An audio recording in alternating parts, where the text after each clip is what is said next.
스타트업들은 사실 아시다시피 좀 연봉이 굉장히 많이 낮아요. 그래서 뭐 많이 높 정도 왔다 갔다 하는데, 스타트업 자체는 내가 성장한 만큼 성과를 얻을 수 있고, 그래서 정도 사이가 이제 식품 개발돼 있는 보통 직군의 평균이라고 볼 수 있을 것 같아요. 그래서 그 정도보다 조금 낮게 제의를 받았고.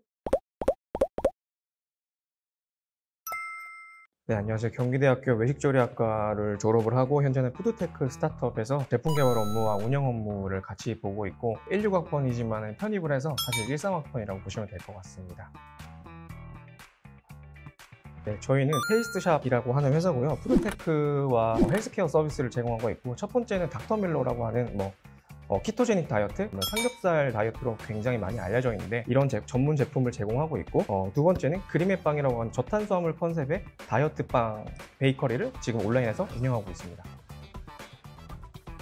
현재는 제품 개발과 관련되어 있는 프로젝트 매니저로 일을 하고 있고요. 그래서 회사 전반적인 운영 업무를 같이 돕고 있는데, 쉽게 말씀드리면 편의점에서 여러분들이 드시는 젤리나 과자류 같은 제품이 처음에 만드는 기획에서부터 R&D 그리고 출시되기까지 모든 전반적인 과정을 이제 지켜볼 수 있는 자리라고 할 것 같습니다. 추가적으로 제품 개발 직무를 궁금해하시는 굉장히 학우분들이 많으신 것 같아요. 그래서 조금 자세히 설명드리자면, 제품 기획부터 R&D 그리고 제조사를 만나가지고 단가를 협의하고 패키지를 어떤 식으로 포장을 할지, 그리고 이런 디자인 컨셉과 출시까지 모든 전반적인 과정을 보고요.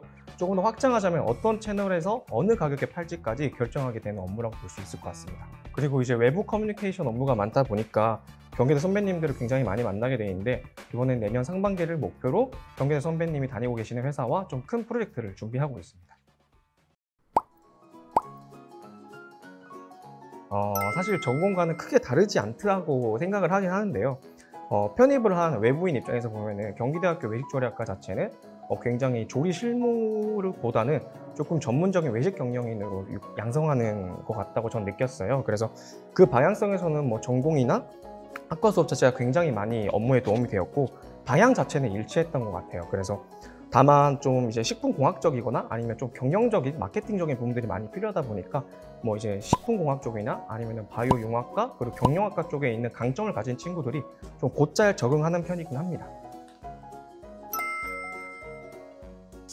사실 뭐 요거는 뭐 쉽게 말씀드리면 존버가 성공했다고 말씀드릴 수 있고, 그리고 뭐 멋있게 말하면 대체 불가능한 존재가 되기 위해서 조금 노력했던 것 같아요. 그래서 사실 뭐 간혹 친구들은 나쁘게 말하면 일중독이다 라고는 말을 하긴 했는데, 이게 저는 크게 신경 쓰이진 않았고, 아무래도 스타트업이다 보니까 언제 망할지도 모르고 사수도 없는 환경에서 사실 혼자 계속해서 싸울 수밖에 없거든요.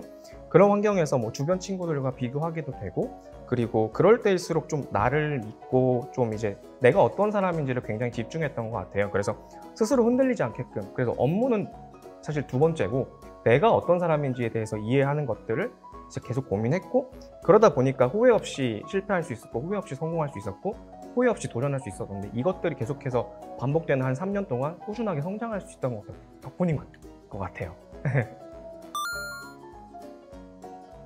굉장히 운이 좋게도 3년이라는 시간 동안 스타트업에서는 좀 가파르게 성장할 수 있는 커리어예요. 그래서 그러다 보니까 굉장히 부끄럽지만 운이 좋게 3곳 정도 있었고, 저 같은 경우에는 좀 다른 외부 활동에서 굉장히 많이 제의를 받았어요. 직접 독서 모임을 나가거나 아니면 공부를 하거나 뭐 유료 결제 같은 것들, 뭐 그런 소모임 같은 것들이 굉장히 스타트업들이 잘 많은데, 거기에 참가하면서 자연스럽게 이런 대화들을 나누다 보니까 그쪽에 있는 동종업계 종사자분이 이제 소개를 시켜주시고, 그 소개받은 이제 회사에 이제 연봉 제의를 받게 되어서 이직을 진행하는 경우가 굉장히 많은데, 저도 그런 식으로 이제 제의를 받고 면접까지 받고요.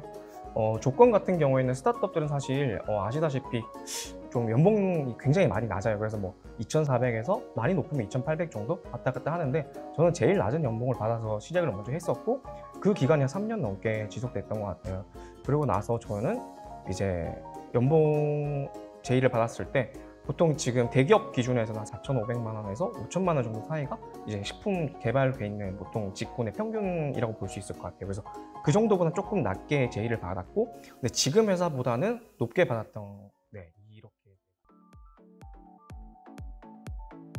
사실 개인적인 삶의 방식, 철학과 일치했다고 볼 수 있는데, 이제 스타트업에서 근무하다 보니까 워크와 라이프 이런 밸런스를 고민하기보다 이런 경계선이 무너지는 건 것을 경험했어요. 그래서 이게 부정적인 경험이기보다는 쉴 때 일할 수 있고 일할 때에도 쉴 수 있다, 이런 느낌이 굉장히 많이 들었어요. 그래서 워크라이프 밸런스를 맞추는 것도 중요하지만 이제 내 라이프와 워크 자체가 완전히 분리될 수 있다고 저는 믿지는 않거든요. 이건 개인적인 생각이긴 하지만, 그래서 내 일 자체가, 내 인생 자체가 행복하려면 일과 라이프 자체가 잘 조화가 이루어져야 된다고 생각을 하는데, 그 부분에 있어가지고 저는 굉장히 좀 만족할 수 있어가지고 스타트업을 선택하게 되었고, 지금 저를 인터뷰해주는 저 친구와도 한 3개월 정도 같이 국가 인턴을 근무를 했었어요.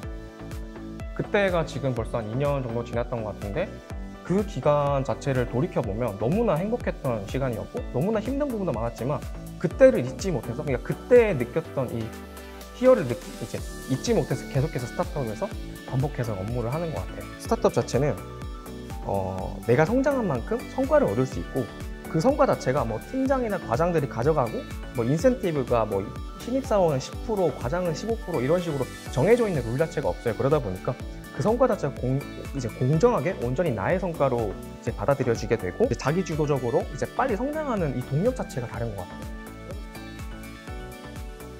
사실 그 카카오 개발자 선배님이 미리 이제 잡 인터뷰를 했던 걸 저는 보고 왔었는데, 그래서 여긴가 여기 링크를 걸어 주실 건데, 그때 선배님이 말씀하신 것처럼 조건이나 사실 정량적인 스펙은 정말 중요하지 않아요. 물론 역량이 있겠지만 그 자체가 탈락이나 합격을 이제 좌우하지는 않는 것 같아요. 그래서 다만 취준생 입장에서 아니 그러면 정량적 스펙도 중요하지 않고 조건도 중요하지 않으면 도대체 어떻게 준비해야 되는지 더 막연할 거예요, 대기업보다. 그래서 거기에 대해 조금 더 말씀을 드리자면, 사실 충분한 스펙에도 떨어지는 경우가 굉장히 많아요. 대체적으로 스타트업들의 특징인 것 같아요. 그래서 비개발 직군일수록 이제 더 그 사람 자체의 사고방식이나 문제 해결 능력을 굉장히 많이 집중해서 보기 때문에, 소위 말하는 이런 별종들, 독종들 막 갑자기 자퇴하거나 막 창업을 하거나 아니면은 막 이런 대외 활동 같은 걸 막 휩쓸거나 이런 것들에 굉장히 이제 많이 있는 것 같아요. 그래서 다만 대외 활동 자체가 수가 중요한 건 아니고, 그 대외 활동 한 가지더라도 주도적으로 얼마나 이걸 깊게 문제 해결을 했는지 그런 스토리를 많이 보는 것 같아요.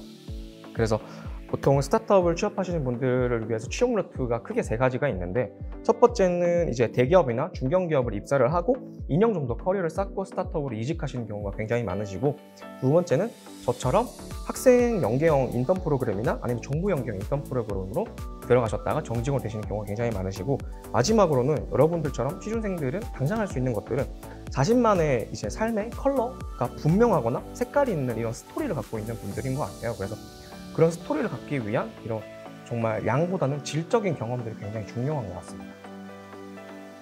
사실 스타트업 복지는 규모에 따라서 너무 케이스 바이 케이스인 것 같아요. 그래서 여러분들이 상상하는 그런 뭐 멋진 카페테리아에서 무료로 뭐 음식을 주고 막 이런 대기업 복지는 보기 힘들고, 대신 제가 좀 보장할 수 있는 건, 이런 스타트업 복지는 그런 금전적인 보상이나 이런 것들보다는 좀 업무 자유도나 수평적 문화 자체가 굉장한 복지라고 볼 수 있어요. 그래서 이것들이 사실 뭐 직장인들은 이게 얼마나 큰 복지인지 알겠는데, 취준생 같은 경우에는 굉장히 좀 동떨어져 있는 이야기라고 볼 수 있을 것 같아요. 그래서 조금 풀어서 얘기하자면, 사람에 대한 스트레스 자체가 일 자체에만 집중할 수 있는 환경을 굉장히 많이 만들어준다고 말할 수 있을 것 같아요. 그래서 뭐 시스템이 불합리하거나 좀 비효율적이거나 아니면 막 자기 선임이 일을 나보다 못하는 것 같아, 그리고 잘못된 방식으로 일을 하는 것 같아, 그러면 이런 경우에는 이게 잘못되었어요 라고 인턴들도 얘기할 수 있는 그런 문화, 그래서 그것들이 불편하게 느끼지 않는 문화, 이런 자체가 저는 굉장히 스타트업의 큰 복지라고 생각을 하거든요.